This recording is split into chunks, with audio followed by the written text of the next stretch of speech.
Hello student, एक बार फिर से आपका स्वागत है। अकाउंट का हमारा सेकंड चैप्टर फर्स्ट चैप्टर चल रहा था एनपीओ का, और इसमें हमने इसके दो न्यूमेरिकल कर लिए थे रेसिप्ट एंड पेमेंट अकाउंट के। तो आज हम इसका इनकम एंड एक्सपेंडिचर अकाउंट की थोड़ी सी एंट्री समझेंगे जो इसके अंदर आती है। अगर ये आपके समझ आ गई तो उम्मीद करता हूँ ये चैप्टर आपके लिए बहुत ईजी हो जाएगा। तो इसमें कुछ आइटम ऐसे आते हैं, जैसा सबसे पहले इसमें डोनेशन आता है। देखिए, डोनेशन दो तरीके की डोनेशन मिलती है इसमें, एक जनरल डोनेशन होती है और एक स्पेसिफिक डोनेशन होती है। जनरल और स्पेसिफिक का मतलब क्या होता है? देखिए, जनरल डोनेशन होती है जो नॉर्मल डोनेशन होती है, जिसको आप कहीं भी यूज़ कर सकते हो। ये इनकम एंड एक्सपेंडिचर अकाउंट के क्रेडिट साइड में आती है, ये रेवेन्यू रेसिप्ट होती है। ठीक है। इसके बाद स्पेसिफिक डोनेशन क्या होती है? स्पेसिफिक डोनेशन होती है जो सिर्फ एक स्पेशल काम के लिए होती है। स्पेशल काम के लिए मान लीजिए आप कोई बिल्डिंग बना रहे हैं, तो इसका बैलेंस शीट में एक फ़ंड बन जाता है। ठीक है, इसमें बैलेंस शीट में एक फ़ंड बन जाता है जिसको मान लीजिए बिल्डिंग फंड के नाम से जाना जाता है, या स्पोर्ट मटेरियल फंड, स्पोर्ट के लिए बना रहे हो तो स्पोर्ट फंड बन जाएगा। तो इस तरह का फंड बन जाता है। तो डोनेशन अगर आपको स्पेसिफिक डोनेशन मिल रही है जो आपको क्वेश्चन में गिवन होगा, तो वह आपको बैलेंस शीट में ही जाएगी। बैलेंस शीट के लायबिलिटी साइड में आता है, लायबिलिटी साइड में ही उसका फंड बनता है। वहीं से आप जो आपको रिसीव हो रहा है उसी फंड में आएगा, और जो आपका एक्सपेंस हो रहा है वो उसी में से माइनस होगा। तो स्पेसिफिक डोनेशन ये होती है। इसके बाद लेगेसी की बात करें, लेगेसी के बारे में मैंने पहले भी बताया था। लेगेसी होती है जो विरासत में कोई चीज़ दी जाती है, जो विरासत में या कोई छोड़ के चला है, तो उसे लेगेसी कहा जाता है। ये भी दो तरीके की होती है, स्पेसिफिक लेगेसी और जनरल लेगेसी। तो इन दोनों की भी एंट्री इसी तरह होगी। अगर जनरल लेगेसी है तो आप इनकम एंड एक्सपेंडिचर अकाउंट के क्रेडिट साइड में जो रेवेन्यू रिसिप्ट होगा उसमें ट्रांसफर करेंगे। अगर स्पेसिफिक है तो वही बैलेंस शीट में आपकी लिखी जाएगी और लायबिलिटी साइड में होगी। ठीक है। इसके बाद अगर आगे बात करें एंट्रेंस या एडमिशन फीस की, एंट्रेंस या एडमिशन फीस ये आप समझ सकते हैं वही होता है। मान लीजिए कोई क्लब वगैरह या स्पोर्ट क्लब हुआ, उसमें अगर आप जाते हैं तो वहाँ पर आपको एंट्रेंस फीस देनी होती है या एडमिशन फीस। तो वो जो फीस रिसीव होती है वो आपकी सारी इनकम एंड एक्सपेंडिचर अकाउंट में ही जाती है।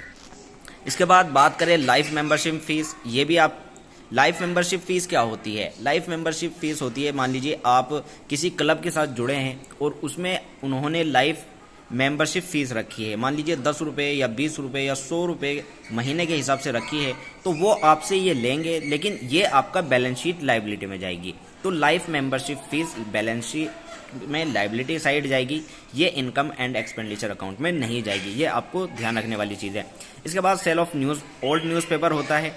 सेल ऑफ ओल्ड न्यूज़पेपर क्या होते हैं ये आपको ध्यान रखना है। भाई, न्यूज़पेपर आते हैं किसी भी संस्था में और आप उनको बेच रहे हैं, तो ये हमारा रेवेन्यू रेसिप्ट है, ये हमारी कमाई है, तो ये इनकम एंड एक्सपेंडिचर अकाउंट में जाएगी। इसी तरह sale of old sport material होता है। ठीक है, स्पोर्ट मटेरियल अगर आप बेचते हैं, इसमें दो तरीके से होता है। देखिए, इसकी दो एंट्री है। एक चीज़ तो इसमें अगर आपको बुक वैल्यू दी है और एक में आपको बुक वैल्यू नहीं देता। अगर आपको वो बुक वैल्यू दे देता है, बुक वैल्यू मतलब आपने कोई चीज़ 40,000 की खरीदी, ठीक है, तो ये आपकी बुक वैल्यू वो गिवन करेगा क्वेश्चन में कि भाई बुक वैल्यू इतनी है और आप उसको 44,000 की बेच रहे हैं। ठीक है, तो ये आपका सेलिंग प्राइस है। तो बुक वैल्यू में से इसको घटाकर या इसको घटाकर आप देखेंगे कि इसमें प्रॉफिट हुआ या लॉस हुआ। ठीक है, तो इस तरह से आप प्रॉफिट एंड लॉस निकाल लेते हैं इसमें। तो बुक वैल्यू से ज़्यादा अगर आपकी बेचने की प्राइस है, अगर बुक वैल्यू से ज़्यादा है, मान लीजिए बुक वैल्यू 40 थी, ठीक है, और सेलिंग प्राइस आपका 44 हुआ, तो इसमें 4,000 का प्रॉफिट है। अगर आपको प्रॉफिट हुआ तो प्रॉफिट आपका इनकम एंड एक्सपेंडिचर अकाउंट के क्रेडिट साइड जाएगा। ठीक है, क्योंकि ये हमारा फ़ायदा हुआ। अगर बुक वैल्यू 40 है और आप इसको 36,000 की बेच देते हैं, मतलब 4,000 का लॉस हो जाता है। तो ये आपकी अगर कम है बुक वैल्यू से, तो यहाँ आपको लॉस हो जाएगा। अगर लॉस होगा तो आपको इनकम एंड एक्सपेंडिचर अकाउंट के डेबिट साइड में जाएगा। ठीक है, अगर बुक वैल्यू आपको गिवन नहीं है तो ये सीधा simple income and expenditure account के क्रेडिट साइड में जाएगा। ठीक है, इसमें ये ध्यान रखने वाली चीज़ है कि आपको इसमें यही ध्यान रखना है कि इसमें आपको प्रॉफिट हुआ या लॉस हुआ, उसी हिसाब से आपको इसकी एंट्री करनी है। इसके बाद sale of old assets. Assets कभी आप अगर बेच देते हैं, अगर कोई संस्था एसेट बेचती है, मान लो फर्नीचर है, फर्नीचर अगर कोई कंपनी बेच रही है, तो उसकी किस तरह एंट्री होगी? इसमें भी दो ही चीज़ है। अगर बुक वैल्यू आपको दी हुई है ठीक है। अगर बुक वैल्यू दी हुई है, मान लीजिए आपके पास 1 लाख की एसेट थी, ठीक है, आपने उसमें से 40,000 की बेच दी, तो 40,000 की जब आप बेच देंगे और इसके बाद जो 60,000 की बचेगी, तो वो 60,000 आपको बैलेंस शीट में लिखनी है, ठीक है, उस 60,000 की, क्योंकि वो आपके पास मौजूद है। जो आप बेच रहे हो उसको बेचने में आपको यही देखना है कि इसमें प्रॉफिट हुआ है या लॉस हुआ है। अगर आपको प्रॉफिट हुआ है तो credit side income and expenditure account के, और लॉस हुआ है तो debit side income and expenditure account के। इसके बाद बात करें हम गवर्नमेंट ग्रांट या एड की। गवर्नमेंट ग्रांट देती है, भाई गवर्नमेंट कभी कभी किसी संस्था को पैसा दे देती है तो उसे ग्रांट कहा जाता है, ठीक है। ये भी दो तरीके की होती है कि जनरल ग्रांट दी या स्पेसिफिक ग्रांट दी, ये आपको देखनी होगी। अगर जनरल दी है तो simple income and expenditure account के क्रेडिट साइड पहुंच जाएगा, और स्पेसिफिक है तो आपका बैलेंस शीट के लायबिलिटी साइड में चला जाएगा, ठीक है। इसके बाद calculation of expense to be shown in income expenditure account, ठीक है। तो अगर एक्सपेंस है और एक्सपेंस आपको दिए हुए हैं तो उनको किस तरह आप रिकॉर्ड करेंगे। देखिए इसमें एक चीज समझने की है, भाई एक्सपेंस आपको दिए हुए हैं तो एक्सपेंस आप किस तरह कैलकुलेट करेंगे। मैंने आपको बताया का इनकम एंड एक्सपेंडिचर जो अकाउंट होता है, इसमें आपका सारा आइटम जो आता है वो ड्यूरिंग द ईयर होता है। जिस साल आपको अकाउंट बनाने के लिए कहा गया है उसी साल के आपको सारा डाटा जो एंट्री है वो रिकॉर्ड करनी है। मान लीजिए 2020 1 जनवरी 2020 से और 31 दिसंबर 2020 तक का आपको बनाने के लिए उन्होंने बोला है, ठीक है। तो आपको इसी बीच की सारी एंट्री रिकॉर्ड करनी है। अगर एक्सपेंस आपको दिए हुए हैं रेसिप्ट एंड पेमेंट अकाउंट में, क्योंकि रेसिप्ट एंड पेमेंट अकाउंट से ही इनकम एंड एक्सपेंडिचर अकाउंट बनता है, ठीक है। तो रेसिप्ट एंड पेमेंट अकाउंट में अगर इस तरह एक्सपेंस दिए हुए हैं कि भाई आपको पिछले साल का इतना था, अगले साल का इतना है, इस साल का इतना है, तो आपको उसकी कैलकुलेशन कुछ इस तरह करनी होगी, ठीक है। मान लीजिए आपको एक्सपेंस ड्यूरिंग द ईयर दे रखे हैं 20,000 रुपए, ठीक है।